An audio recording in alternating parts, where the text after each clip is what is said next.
नमस्कार, मैं कशिश और स्वागत है आपका नेक्स्ट नाइन लाइफ में। जी हाँ, सीबीआई की जांच से पीए को कैसे बचाएगी गोवा पुलिस? सवाल लगातार यहाँ पर खड़ा हो रहा है कि आखिरकार गोवा पुलिस अब कैसे बचा पाएगी पर्सनल असिस्टेंट सुधीर सांगवान को?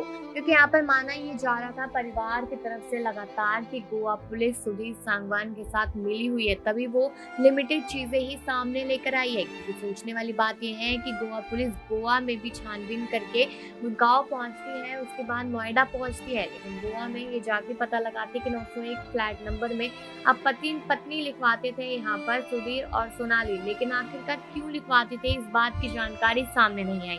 ड्रग्स दिया करता था सुधीर सांगवान सोनाली फोगाट को, लेकिन क्यों दिया करता था इस बात की जानकारी सामने नहीं आई। उन्होंने उनका कत्ल किया, लेकिन क्यों किया इस बात की जानकारी सामने नहीं आई। इसलिए परिवार के लगातार यहाँ पर गोवा पुलिस पर इल्जाम लगते रहे थे कि गोवा पुलिस कुछ ना कुछ छुपाने की कोशिश करी, और कुछ नहीं कहा तो ये जा रहा था कि सब कुछ ही छुपाने की कोशिश कर रही है, सिर्फ लिमिटेड चीजें ही सामने लेकर आ रही है। तो कैसे पुलिस पर यकीन किया जाए? लेकिन वहीं पर बता दें आपको कि बड़े बड़े जो यहाँ पर पुलिसमैन हैं, पुलिस के लोग हैं, अधिकारी, उनका ये कहना था कि गोवा पुलिस या फिर कोई भी पुलिस हो उसके पास बहुत सारे काम होते हैं, वो उन पर भी ध्यान देती है, वो एक केस पर भी ध्यान देती है, इसलिए शायद गोवा पुलिस से कुछ ना कुछ जरूर छूट गया होगा।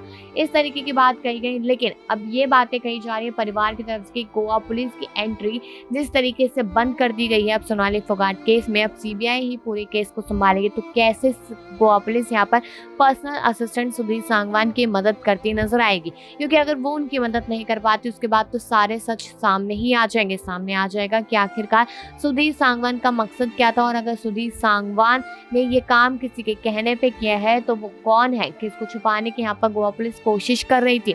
इस तरीके की चीजें लगातार सामने आएगी। अपनी राय जरूर दीजिएगा और बाकी ऐसी खबरों के लिए देखते रहिए नेक्स्ट टाइम लाइव।